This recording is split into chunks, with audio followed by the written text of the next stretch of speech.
It's the All Things Strange podcast. We are your hosts, Agent Anderson and Agent Ether.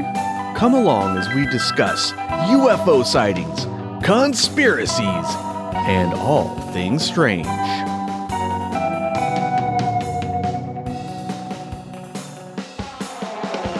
You can find all of our wonderful links in the description on the Linktree, where you can find our Patreon, our Discord, our merchandise, and more.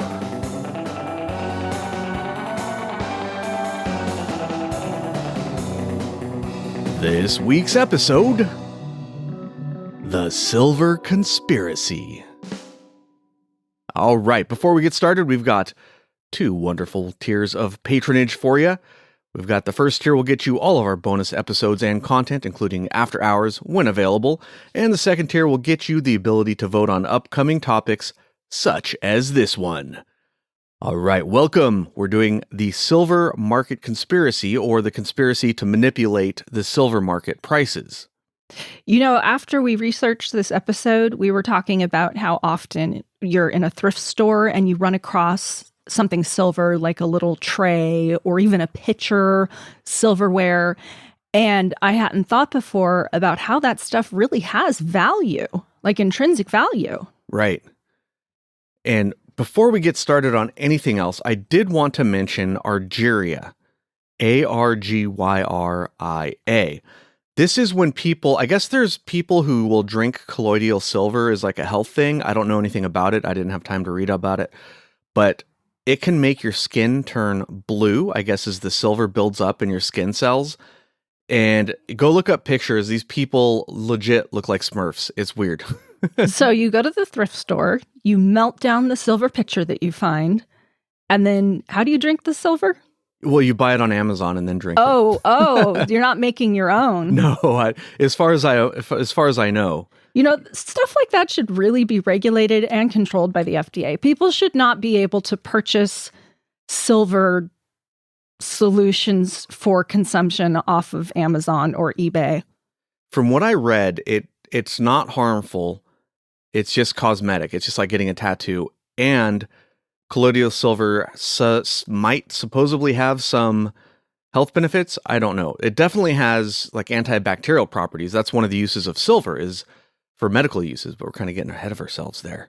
Yeah, I suppose that makes sense. I mean, people do eat gold, so gold-plated desserts and so forth. They have gold-plated silver, too. I mean, gold-plated silver. What am I talking about? They have silver-plated desserts as well. Really? Yeah. Oh, I've never heard of that. Okay. All right, before we get started on this topic, I just want to give a disclaimer. None of this is financial advice, and we are not experts on the silver market or any other market. No. This is a conspiracy show, so take anything you hear with a grain of salt. Do not listen to this and go and buy or sell a bunch of silver. This is all just for good fun, so don't make any financial decisions based on what you hear today. All right, to get started here, Agent Ether is going to tell us a little bit about the history of silver. So I wanted to talk a little bit about the history of silver, specifically the Spanish domination in the 16th century and how that affected the politics and the economy. I just found that really fascinating. But first, let me say that silver was actually discovered back in about 3000 BC.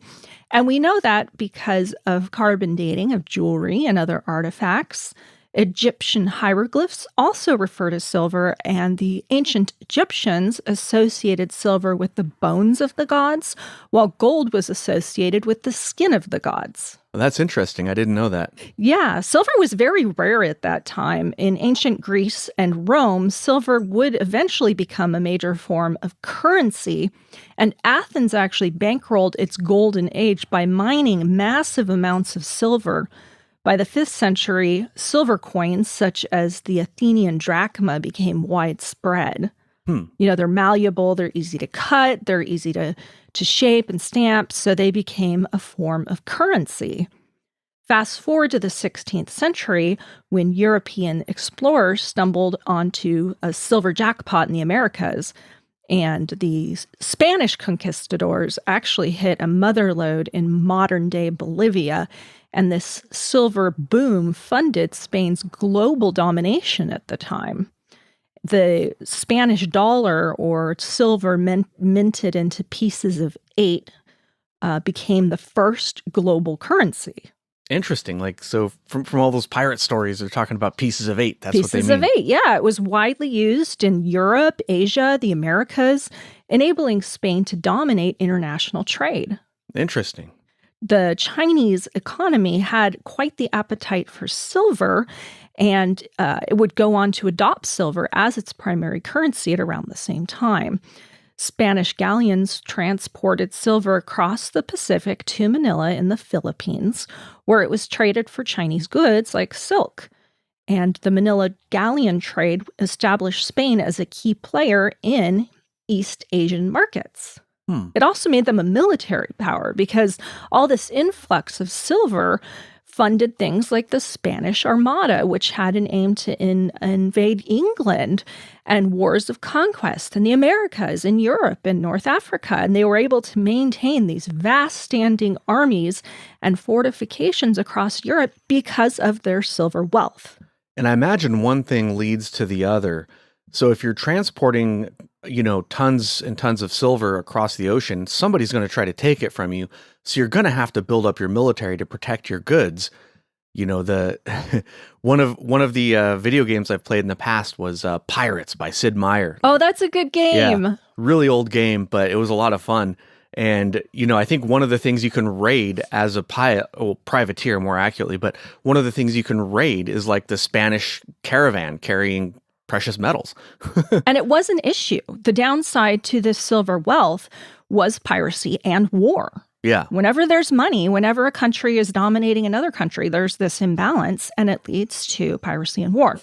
Especially piracy because they were, like you said, shipping silver across the oceans, vast amounts of silver.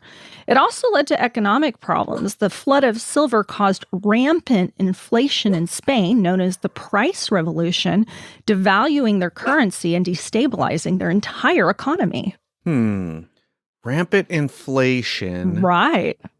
And out of control prices. That sounds a little familiar.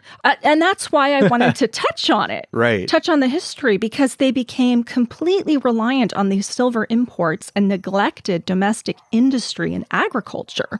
And eventually that would lead to their collapse, not as a country, but as far as dominance of the world. The dominance of the world would wane by the 17th century as the flow of silver began to slow as the mines were depleted. There is only so much silver, and most of the silver that's mined now is like a byproduct of other types of ore, like let's say copper. So there weren't a lot of silver mines, and pretty soon they became depleted. With the Industrial Revolution, silver became like a Swiss Army knife of metals. It started popping up everywhere, from mirrors to tableware to photography. It was essential in early electronics and still powers modern gadgets. It's still essential in electronics. It really is. It plays a significant role in the modern world. So it has practical applications, which I'll talk about, in technology, medicine, and industry. And of course, it's the only thing we know of that can kill a werewolf. So yeah, very important. Very important to have silver. Everybody should have like a silver knife or something hanging around your house. I'm not sure how practical a silver bullet would be, because if you miss, you're in trouble. But you get a knife, that werewolf is gonna jump right at you. So you just use its own momentum against it. Just kind of hold the knife out there. It's gonna stab itself pretty much. Just hope it doesn't bite you in the interim. Yeah, then you're gonna have to stab yourself too. That reminds me, I've been watching Buffy the Vampire Slayer, which is just such a campy show and has not held up well, in my personal opinion, over time. And yet I'm watching the whole series, so I don't know. There's that. But there's a werewolf in the series, and it was a lot of fun. Oh, yeah. Seth Green plays the werewolf. Yeah. He's actually a really good actor. Yeah, and he's one of the people behind that animation show. What is it? Where they do those shorts. You know what I'm talking about? I'm giving you a blank look because I do not know. Let me look it up real quick. You look it up and I will talk about practical applications. Okay. So I mentioned electronics. There's specifically circuit boards and solar panels that silver's used in. Batteries. It's used in the automotive industry for things like engine control units, safety features. Silver dressings help prevent infections in burns and surgical wounds. You'll find silver in catheters, implants, medical devices. They're actually coated in silver to reduce the risk of bacterial growth. Silver ions are used in water filtration systems. And of course, they're still used in playing an important investment and financial role. And we're going to talk about that. Its role in the financial markets, less so than its role in like emergent technologies and so forth. But I did want to mention that if you look at silver mining, where is it taking place? Mexico actually mined 20% of the total silver for the year 2016, while Peru held 21% of the world reserve that same year. Comparatively, the U.S. mined 4% and held 4% of the world reserves. So I found that kind of interesting because when I think about world dominance in the financial market, I don't think about Mexico and Peru. Right. That would not have been my first guess as to who holds the world reserves. And I was also surprised at how little reserves the U.S. holds, considering how much is traded on the commodities market. Well, so there is a history there, and there was a previous attempt by a president to suppress the price of silver by releasing the U.S.'s reserves. I don't know if you got into that. I didn't take specific notes on that, but I could probably do a brief overview later on. But I mean, there's so much to this silver topic that it's really kind of hard to do it all in one episode. This might end up being a two-parter. We'll just have to see how it goes. All right, so I looked it up. The name of the show for Seth Green is Robot Chicken. I don't know if you've seen that. Oh, I remember that. He takes all those kids' toys and does animations with them. It's a pretty hilarious show if you're into that sort of thing. Also, a lot of crude humor, so just to be warned of that. But it's a lot of fun. So silver is kind of the underdog of precious metals, especially compared to gold. Gold is kind of like the standard, right? We say the gold standard. We don't say the silver standard. However, the average ratio of global silver to gold mines produced by weight is typically 7-to-1 or 9-to-1, meaning that for every metric ton of gold mined, 7 to 9 metric tons of silver are extracted, primarily, as I mentioned, from a byproduct of other metals such as lead, zinc, and copper. But despite the difference in quantity, the price ratio between silver and gold has historically been much higher due to gold's higher value per ounce. And this economic disparity reflects their different roles. Most people think of gold as a store of value, and silver as both a precious and industrial metal, not necessarily as much as a store of value. And we'll talk about why that is and how that has affected the silver conspiracy. Yeah. All right. Is that the brief history? Okay.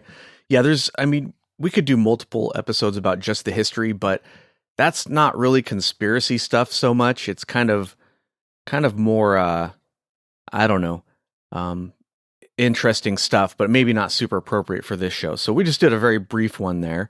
Now I want to talk a little bit about what we're talking about here is there are a lot of people who believe the silver market has been manipulated to suppress the price of silver.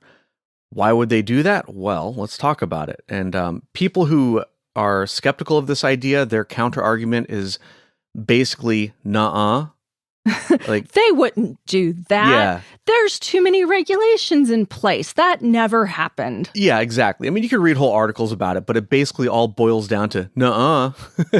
So is there any evidence for manipulation? Well, we're going to talk about it. But why? Why would they manipulate stuff? There's a lot of different ideas behind it.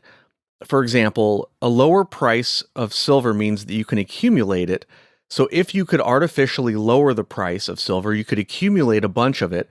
And then when you're ready, you could spike the price and then release your silver into the market for a huge profit. Would you be talking about paper silver or physical silver here? Well, or that's the mechanism of how it's manipulated. Yeah, but it doesn't matter. It's one, the other, both, one and the same, as long as they can make money. And if you look at the price history of silver, there is a periodic price spike. It's not super common, But go look at like the history, the price history. Just click on, instead of 1 year, 5 years, just click on all, and you'll see that there's a periodic price spike where the price will double, triple, quadruple, or whatever, and then it always comes back down. And the price has not kept up with inflation. It's been very low for a very, very long time, like decades and decades. Right. The silver prices are being kept low is the theory. Right. Another idea is that prices are kept low so that industrial uses can continue. High prices could have a negative effect on many industries. Agent Ether mentioned some of the uses of silver. There are many, many more. It is in high demand for industry for all sorts of uses. And if the price went up to, an 8-to-1 ratio for gold, it would be very expensive, and it would be very difficult for these companies to get their hands on it and use it for things. Solar panels, for instance, I read all have 1/3 of an ounce of gold in them. So solar panels would become more expensive. So it'd be a lot harder for people to get them. So that's another idea of why it might be manipulated. There's also, I don't think you mentioned, but silver has military applications. No, I did not mention that. So the military needs circuit boards and things just like anybody else. I read that there's a ton of silver in each and every missile that's used. They need it for that kind of stuff. The military needs to be able to build its weapons and machines and things, so they need cheap silver as well. If silver went up, then it would make these weapons would become more expensive. How true is that? I don't know. I mean, there seems to be no limit for military spending, so I'm not sure that one really makes sense, but who knows? All right, now another idea is that keeping the price of silver low props up the value of the dollar and keeps our currency from collapsing, similar to what happened in Spain.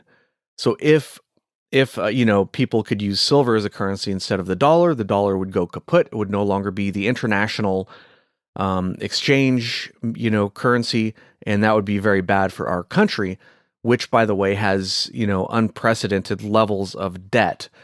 Our payment on our national debt, our national debt is in the trillions now, and just servicing that interest, I was reading about it, is going to be something like 20 or 30% of our GDP just to pay off the debt. It's getting like to scary levels. Like we're approaching levels of possible economic collapse here on our national debt. So that's one of the ideas, is that to prevent the economy or the dollar from collapsing, they suppress the price. Another conspiracy is that the elite are suppressing the price so that they can accumulate silver, which is real money, and they let the average person collect and accumulate paper money, which is basically fake money. And if you look at the value of the dollar since the creation of the Federal Reserve, since 1913, and you see how much the value of the dollar has dropped in the past 100 years or so, you understand that the idea behind this theory, because it's basically fake money. It drops in value very quickly. But this one does kind of feel a little on the woo side, like they are doing it. Who's they? I don't know. The elite, like there's some kind of elite cabal, like Jeff Bezos and Bill Gates get together behind closed doors and say, okay, let's do this silver stuff. People wouldn't get together behind closed doors and manipulate the price of silver, or would they? Wink, wink, nudge, nudge. So that's another idea. And another one conspiracy is that market participants use various shenanigans to cheat and steal money from other participants, similar to, my episode on high frequency trading that we did in the past. That's another idea that's possible, and that one's less nefarious, more just, well, if you don't have anybody watching these people who are running the markets, will they steal from other people? And it turns out that quite often they do. Are they doing that in this case? I don't know. Those are some of the conspiracies or ideas behind why they would suppress silver. Did you have any other ones you wanted to mention, Agent Ether? Let me look through these. So we mentioned control over financial markets. Yeah. Specifically, the stability of the financial system. Because central banks and major financial institutions are deeply embedded in the global monetary system. So they might want to suppress silver just to maintain trust in fiat currencies in general, not just the dollar, but in, paper money, Yeah. which has no intrinsic value, unlike silver and gold. And even though historically silver along with gold was used as money, if the price of silver were to rise dramatically, it could suggest a lack of confidence in paper currencies, triggering people to move out of fiat currency into precious metals like silver, not just like gold. Most people can't afford gold, but most people could afford silver. So if somebody was worried about inflation, for example, and saw that silver prices were going up, they might be more inclined to purchase, like, let's say, silver bars instead of gold bars, because they tend to be a lot more expensive. The gold does. Just to give you an idea, I went to Costco the other day to pick up a couple pizzas for the kids, and I was walking around. I just did a loop of the store just to kill time while they were cooking the pizzas. And in the jewelry section, they were offering for sale a 10-ounce bar of silver. That caught my attention because I'd been researching for this episode. A 10-ounce bar of silver, they were selling it for, I don't know, like $320. That same bar of silver, if that was 10 ounces of gold, instead of $300, the same amount of gold would be like $26,000. Yeah. Just to give you an idea of how different the prices are for silver and gold. So the question is, should there be this price? Was it disparity? Discrepancy? Something like that. And one of the theories I read was actually that silver is stabilizing the gold market. Yeah, I read that, yeah. So gold is viewed as more stable and dominant, and it's used as the store of value in times of economic crisis or in times of inflation. So if silver prices were to rise too quickly, it could undermine public sentiment and perception that gold is the premier safe haven asset. So institutions may be suppressing silver prices to avoid a shift in investment trends from gold to silver, which overall could reduce their control of the precious metals market. Right. This stuff is all pretty weird. Like you might think, okay, so if the price of silver goes up, the dollar will collapse. That sounds ridiculous. But that's what happened in Spain. That's what happened in Spain. That's what happened in Spain. Yeah. This stuff sounds really wild. And it's also this self-fulfilling prophecy, because if people see silver prices rising, if investors are seen as seeking shelter from gold, then that may indicate to people that, yes, there is some geopolitical or financial risk out there that I also need to be made aware of. And so I should also buy silver. And major institutions like central banks and multinational corporations may want to suppress silver prices just to avoid signaling instability in the global economy. Right. It sounds crazy, but I mean, that's a real possibility, and we have proof of it. Historical proof that it's happened before. So if you have inflation of the silver prices and devaluation of fiat currencies, it could undermine the effectiveness of monetary policy, which is controlled by government and central banks. So by suppressing these prices, they're trying to avoid public concerns about the rising inflation and potential economic collapse, particularly when there's a belief that silver can act as a store of value. Right. I just as an aside, I looked at a silver subreddit. What was it called? I don't know. I forget. There's a couple of them. But what is it, like silver or something? It doesn't matter. But it's interesting because there are a lot of people who are collecting silver, and they call it stacking silver or something. They stack a lot of things, but there's a fair number of people. This is one of the biggest subreddits. It's like in the top 1%. There's a lot of people who will just buy, 1 ounce silver coins. They'll just buy like 1 ounce of silver every month. And looking at some of the discussions, they don't consider it to be an investment. Like, nobody on there seems to expect the price of silver to go up by like multiples, but they're doing it as like a store of value, right? So they're doing exactly what you're saying they don't want people to do. Right. And it seems to be growing over time, not lessening. Although, I haven't been following it, obviously, but there's a lot of people collecting silver and just, put it in their closet or whatever and just hanging on to it. I don't think you mentioned the impact on silver mining companies that keeping silver prices low would mean, because really the price of silver impacts these companies. And if it rose too quickly, they may experience a surge in profitability, which could lead to increased production. And then larger institutions, including investment funds and banks, who want to control the pace of mining operations to avoid an oversupply of silver in the market, which is, particularly true for large institutional investors who invest in mining companies and want to prevent that price spike that could hurt the broader markets. And they want to maintain a stable supply. Mm-hmm. They don't want an influx of new mining projects, which could flood the market with more silver, because that would destabilize the supply-demand balance. And so they might be trying to keep supply and demand, to avoid a situation where too much enters the market too quickly.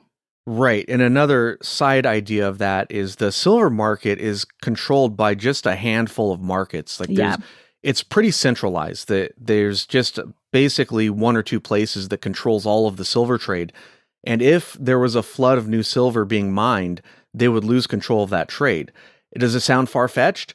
Maybe, but go look up the diamond trade.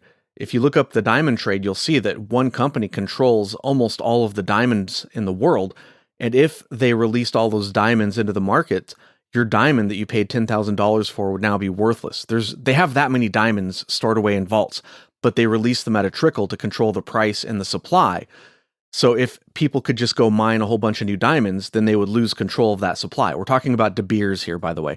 So I don't want to talk too much about that. That's a whole other topic, but go look it up.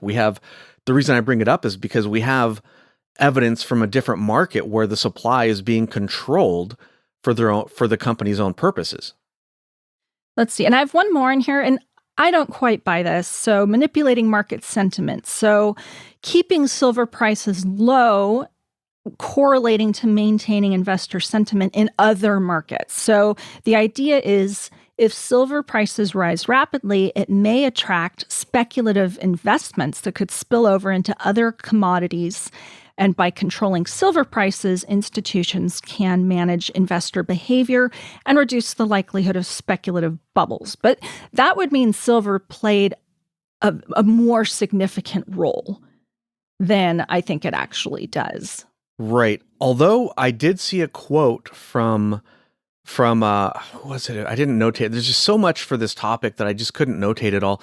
But there was a quote from somebody involved with either the regulation or directly with one of the markets when there was a price spike in, I think, 2021. So a few years ago, they actually publicly said, okay, whew, man, we tamped down on that one. Good thing we killed that price spike.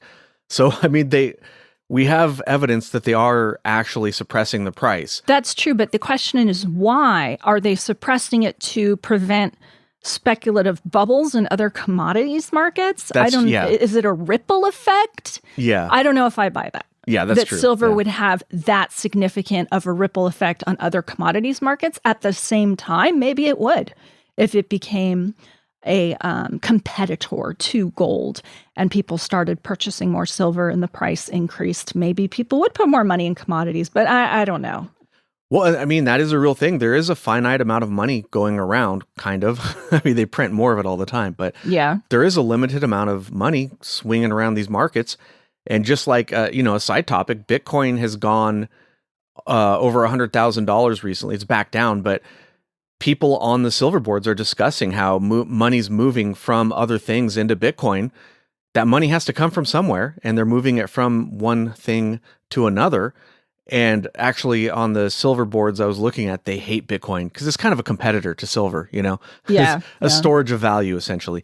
So they really, really don't like it. Lots of these tulip bubble, pyramid scheme type posts. I did an episode on Bitcoin. If anybody's interested in listening to that, it goes over the basics of what it is, some of the, conspiracies and stuff like that. But the point being that, I mean, there maybe is something to that because money goes from one thing to another, and investors or speculators will put the money where they think they can get the best return. That is a really good point. Is a really good point. If they think that gold, for instance, or potatoes or whatever has reached their maximum price and they can make a better return in silver, then they'll put their money in silver. It's as simple as that. And these days with our digital markets, it is easier than ever before to move your money from one place to another. I can go on an account, click a button, boom, I just moved all my money from the stock market into silver just with the click of a button. Ta-da! Yeah, it's magic. And I guess in the end, the question is, would you call some of these things that we're going to talk about manipulative, or do they reflect the dynamics of market power and the desire to influence economic conditions in ways that benefit everyone involved? Right. Or is it a handful of bad actors benefiting just themselves? Is it just the central banks, financial giants, hedge funds, large trading firms, seeking to maintain control, provide, financial interests, their own financial interests, but, broader market stability too, if you think about it. Yeah. We can't have the whole economic system collapsing. That would be bad for everyone. Well, and globally. Just as an aside, isn't it terrifying that a rise in the price of silver could threaten our entire financial market? Doesn't that indicate to you that there might be something wrong with our financial structure? Market. Yeah. The way it's supposed to work is there's a supply and a demand. Those two meet in the middle and agree on a price. If there's a high demand for silver, the price goes up. If there's a high supply of silver, the price goes down. It's supposed to be that simple. Theoretically, if the price of silver goes up to astronomical levels, it's not that big of a deal because industry, who, they need silver for making circuit boards or whatever, they'll find an alternate material that's cheaper. So theoretically, the price of silver should reach a happy medium that doesn't really threaten anything. So it's kind of scary to think that our markets are structured in such a way to where a price rise in silver threatens our financial system. I'll talk about a case later where that actually happened. Did we talk about protecting short positions? Well, yeah, I was going to get into some of that stuff right now, but did you want to mention that briefly? No, it's just we hadn't mentioned that, one of the reasons for manipulating silver prices, for keeping them low, is to protect short positions of financial institutions. And there are a lot of cases that we'll talk about which demonstrate that this might be true. Right. Yeah, so let's talk a little bit about were those all your conspiracies? Yeah. Okay, so those are some of the ideas as to why the market might be manipulated. And let's talk a little bit about what the actual market is. How do we arrive at a price for silver? Just some of the background information. So I got some of this from APMEX, APMEX, which is one of the bigger online retailers. I don't know, but they probably have physical locations as well. But they sell precious metals like gold, silver, platinum, whatever. They sell, if you want to go buy some silver, this is one of the places you can do it. Although people online said that their prices tend to be higher than other people. And the reason for that, so if you have a spot price, let's say the spot price of silver is $30. If you buy something like jewelry or a bar of silver or something, that takes work to make it into that form. So they'll charge a little bit of a premium. So if the spot price is $30 an ounce, they might charge $34 an ounce for whatever product it is you're buying. Just as, because they have to make some money on it. Otherwise, what's the point, right? So they have some of a markup. So this is one of the markets that sells this kind of stuff. And it's really interesting to see what they say on their website about this topic. Take it with a grain of salt. Now, this is just one example. There's a lot of articles from different outlets that have similar ideas. This is just like a general overview of silver. So here's a quote of one of their articles. The spot price of silver is the price in the precious metals market that a raw ounce of silver can be bought and sold for immediate delivery. The spot prices are typically listed in US dollars, but can be converted to local currencies. Spot prices change constantly based on world events or market conditions affecting both buying and selling. So like I said, spot price is basically supposed to be supply and demand, but we'll look into that a little bit more later. When the worldwide silver spot price is calculated, it is a complex equation with several factors playing into the overall equation.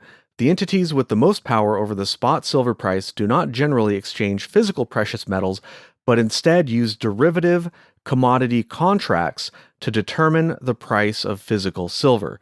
Silver is traded virtually 24 hours a day through many exchanges such as Chicago, Hong Kong, London, New York, and Zurich. The silver spot price is then calculated using the near term or the nearest contract with the most volume futures contract prices. So in other words, wibbly wobbly, timey wimey. Like I looked into this. I spent a significant amount of time reading up. You can't quote Doctor Who. Reading up on how do we arrive at the spot silver price, and it turns out it's really complicated, and I was not able to find an answer as to how the price is actually determined. It's like a trust me bro kind of a thing, right? This is the silver price, trust me bro. Now, does that give you confidence as a market participant that you're getting a fair price? Maybe not. Not me. Do you know historically how they used to do it? How's that? Is this a good time to mention it? Yeah, perfect. Okay, they had the London Silver Fix, and it was this daily process used to set the official price of silver, a tradition that had been in place since 1897. So representatives from major banks would gather in London to set a price for silver twice a day, once in the morning and once in the afternoon, London time. The process was designed to establish a benchmark price for silver and was dominated by a small group of banks. So the key banks involved were the HSBC, Barclays, Deutsche Bank, Scotiabank, and the Standard Chartered, most of which aren't around today. But these were the big players back in the day. Well, those entities might not be, but their children are still here. Children are still here. They might have merged with other entities, but they're still around, more or less. So traders at these banks would propose bids and offers to fix the price of silver based on supposedly supply and demand they observed in the market. However, the London Silver Fix came under increased scrutiny as allegations of market manipulation gained attention. Wait, you're telling me a tiny number of people meeting in a room and their meetings are not available to the public, and these people also happen to be banks, basically. Yeah. And they call the meeting the Fix. You're telling me that there's some shady stuff going on? Well, due to lack of transparency and the potential for price manipulation and allegations that suggested they were artificially setting the price of silver to benefit themselves and traders, specifically short positions, betting that prices would fall, there was a transition away from the silver fix. Guess in what year? 2016. 2014. Yeah. So somewhat recently. I was trying to be silly. I was actually thinking 1892 or... Right, but no, recently. Yeah, so about 10 years ago, they stopped doing what was obviously market manipulation, obviously. And several factors contributed to the decision. You had regulatory pressure in light of what's called the LIBOR scandal involving the manipulation of interest rates. You had some issue with trading commission futures, which I won't go into, and other regulators began to focus on not just silver, but the precious metal market, which includes silver. And over time, they just lost credibility. And so as market participants became more aware of these concerns, there was this growing pressure to move away from this process and replace it with something else. And in 2014, the Deutsche Bank actually removed itself as a primary participant in the silver fix, announcing it would no longer participate due to lack of profitability and increasing regulatory scrutiny. So they're like, we can't make as much money. You're watching us too closely. We're just going to go ahead and back out, at which point they disbanded it. It officially ended on August 14th, 2014, after more than 100 years of use. And so then they developed this new model for determining the price of silver, which they said would be more transparent and electronic in place of the traditional fixing process, a new system known as the LBMA silver price. So it was designed to be market-driven, supply and demand. So unlike the old process, it involved phone calls and private discussions between a electronic auction instead of a small group of banks. It's conducted in real time. It allows market participants from around the world to submit bids and offers in a transparent way because they're publicly available. Okay. So they are publicly available. So you can yourself have a clear view of the supply and demand dynamics. You have a bigger range of players. So you don't just have these 6 big corporations. I know there's a lot of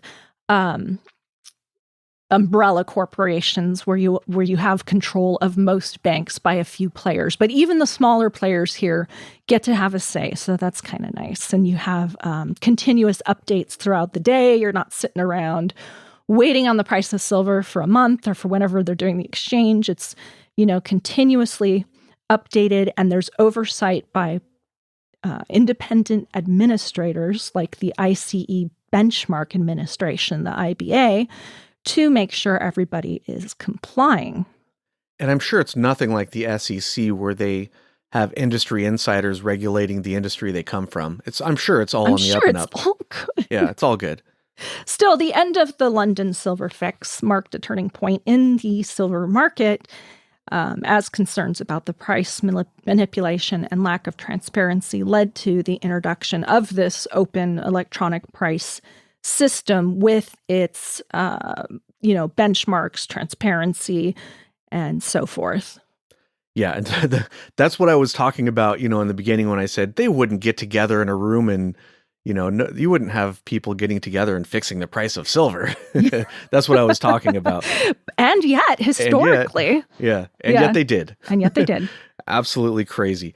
This is one of those topics where when I first heard about it, I thought, it's probably nothing. It's probably nonsense. And then the more you read about it, the more you just start going, what? The more unbelievable it becomes over, it's just one of those crazy ones.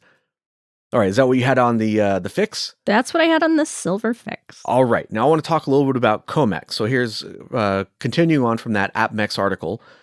The most crucial exchange in determining the spot price of silver is the COMEX, a branch of the Chicago Mercantile Exchange, or CME, which I think I've mentioned the CME before. They're a pretty big name. They do a lot of derivatives. Anyways, COMEX is the most influential trading market for silver futures and contracts, and consequently significantly impacts silver's worldwide fiat currency spot price.